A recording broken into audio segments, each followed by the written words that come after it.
Bismillahirrahmanirrahim. Assalamualaikum warahmatullahi wabarakatuh. Perkenalkan terlebih dahulu, nama saya Wahyu Nugroho dari Pendidikan Ekonomi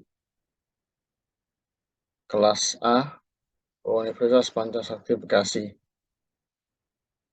Pada presentasi kali ini, kami akan membawakan mengenai resume yang telah kami buat dalam mata kuliah simulasi bisnis yang diampu oleh Bapak dosen Karyadi SPDMM.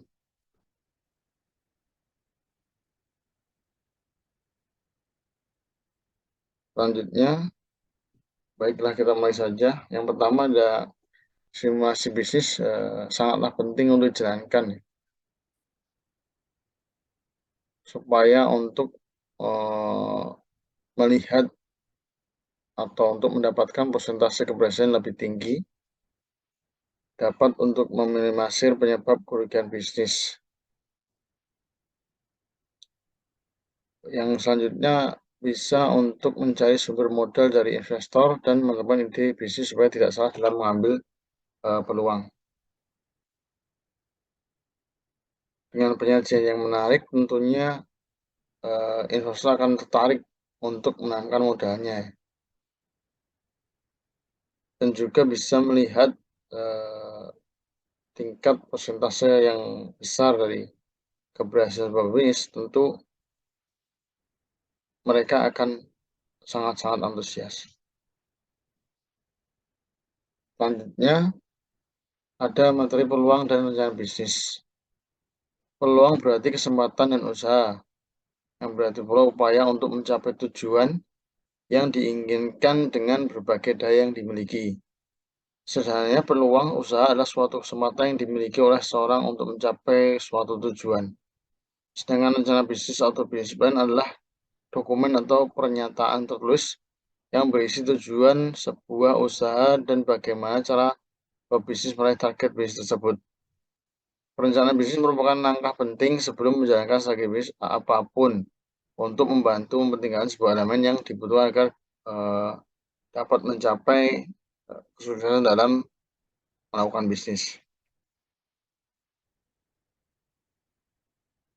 Isi plan bisnis diantaranya yaitu yang pertama ada ringkasan bisnis plan yang biasanya menjelaskan tentang dari bisnis yang akan dijalankan.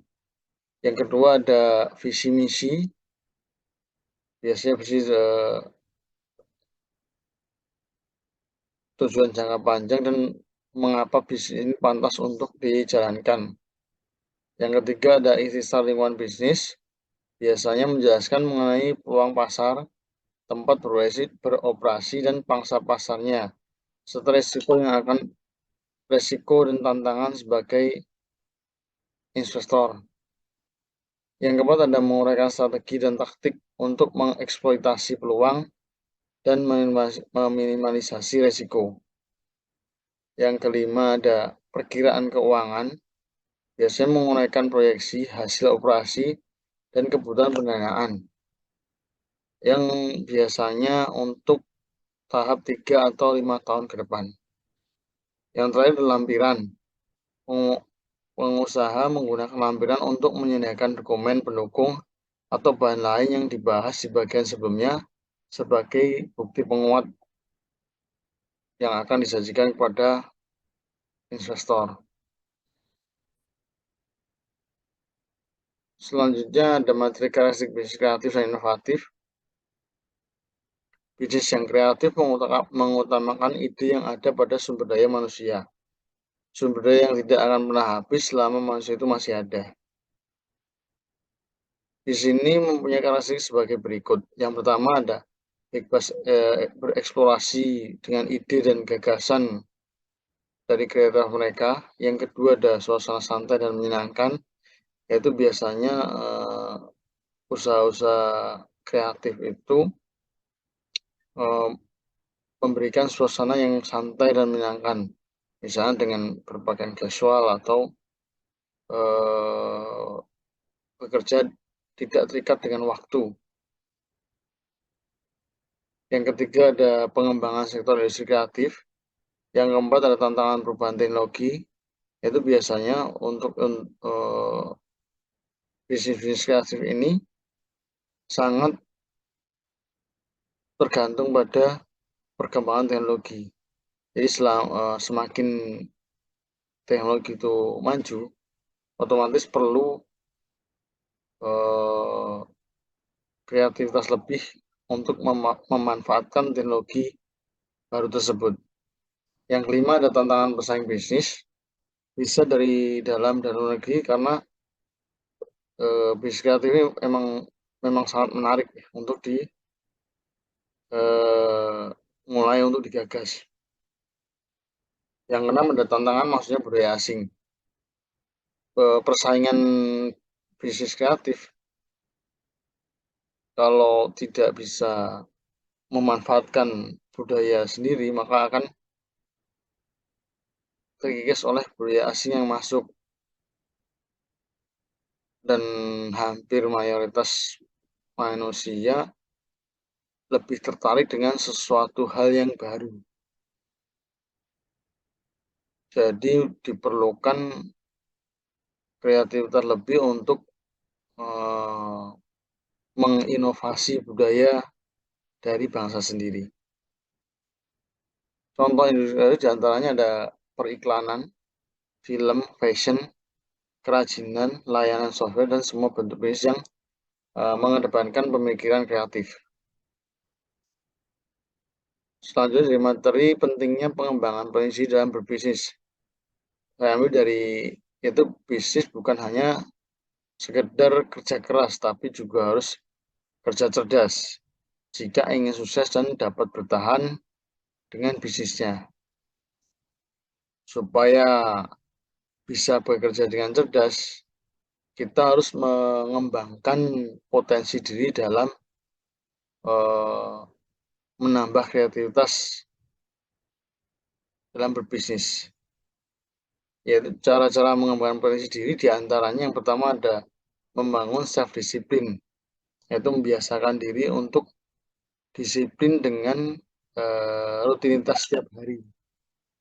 Berlatih misalnya dengan berolahraga setiap pagi atau melaksanakan sholat wajib tepat waktu. Itu masuk belajar melatih kedisiplinan diri. Yang kedua ada senang belajar atau willingness to learn, yaitu banyak mencari, menambah wawasan, bisa dengan membaca atau melihat dari channel-channel di media sosial. Yang ketiga melakukan refleksi. Untuk mengembangkan potensi tidak harus terus-menerus memaksa otak untuk berpikir, tapi perlu juga merefleksikan diri, mengistirahatkan otak untuk introspeksi, mencari kekurangan dan kelebihan diri supaya dapat dimanfaatkan dalam bisnis. Yang keempat adalah mengerti cara bertahan, yaitu lebih kepada tahu kapan tepatnya kita perlu melanjutkan sebuah bisnis atau merelakan bisnis itu untuk ditutup. Karena suatu bisnis jika terlalu dipaksakan dengan kerugian akan bertambah fatal. Yang kelima ada support network, yaitu jaringan bisnis ya. Pentingnya jaringan bisnis untuk mengeksploitasi atau mengembangkan ide-ide bisnis kita. Yang keenam ada meminta feedback, yaitu meminta masukan dari partner bisnis atau dari teman-teman yang misalnya seprofesi atau lebih mengetahui tentang bisnis tersebut. Yang ketujuh ada melatih percaya diri.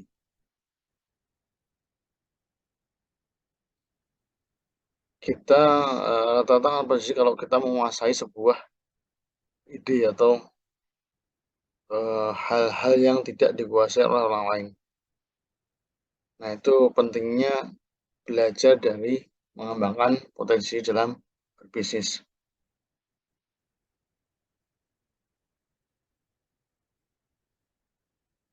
Selanjutnya dari materi pelaku bisnis sukses.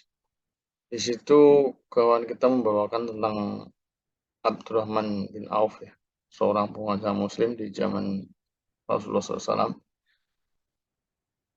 Nah, ini membaca kisah pelaku bisnis sangat baik dan bermanfaat untuk menambah wawasan dan menjadikan motivasi dalam melakukan usaha atau berbisnis. Tapi juga bisnis tidak hanya mencari keuntungan materi, tapi juga untuk menjadi pribadi yang bermanfaat bagi orang lain, serta bentuk iman kepada takdir dan ketakwaan kan berharap rezeki hanya kepada Allah dan tidak mengandalkan dari gaji bulanan semata yang rata-rata dari karyawan tuh seperti itu, ya. Selanjutnya, dalam sebuah bisnis tentu membutuhkan kemampuan untuk memimpin, kerjasama, dan mengelola risiko. Di sini kepemimpinan sangat penting dalam bisnis untuk mengelola dan mendapatkan solusi dari setiap hambatan bisnis yang akan ditemui. Kerjasama mengembangkan bisnis juga untuk meringan biaya dengan partner bisnis atau investor, dan mudah untuk bersolusi bersama. Ada teman atau partner untuk berbagi kesulitan atau problematika dalam melakukan sebuah bisnis. Mau risiko bisnis penting dipersiapkan dari awal untuk mengurangi kesalahan dan mempersiapkan risiko dari faktor yang tidak dapat diprediksi kapan terjadinya. Banyak hal yang bisa dilakukan untuk mengantisipasi terjadinya risiko dalam bisnis yang harus dipelajari. Selanjutnya ada leadership. Leadership ini hampir sama dengan kepemimpinan, ya, yaitu sangat dibutuhkan juga dalam sebuah bisnis.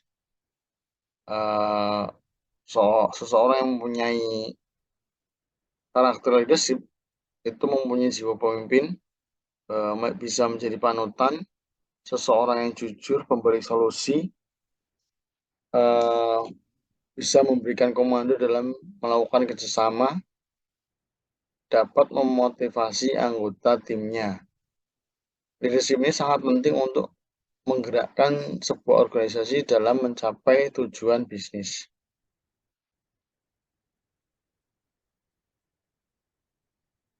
Yang berikutnya ada materi kemampuan memulai bisnis nyata. Kemampuan mengatur proses produksi supaya efisien dan efisien, meminimasi biaya untuk hasil yang maksimal.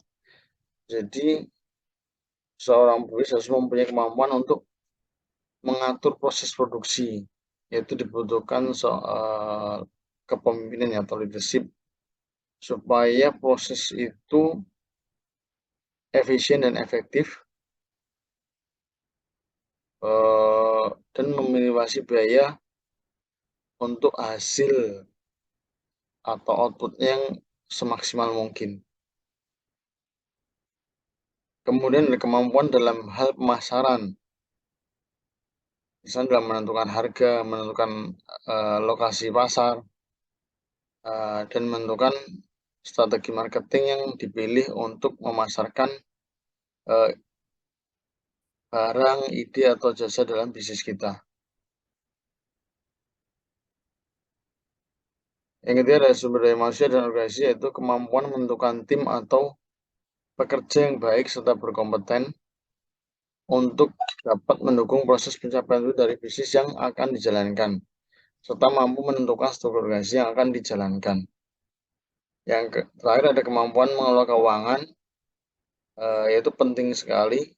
Seorang pembisnis wajib mempunyai prinsip yang kuat dalam menjalankan sebuah bisnis. Pentingnya ilmu dalam hal ini untuk mencatat semua aktivitas keuangan dari bisnis yang akan dijalankan.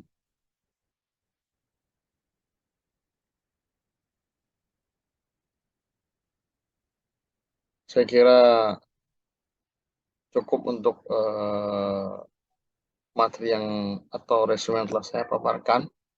Terima kasih atas perhatiannya. Wabillahi taufiq wal hidayah. Wassalamualaikum warahmatullahi wabarakatuh.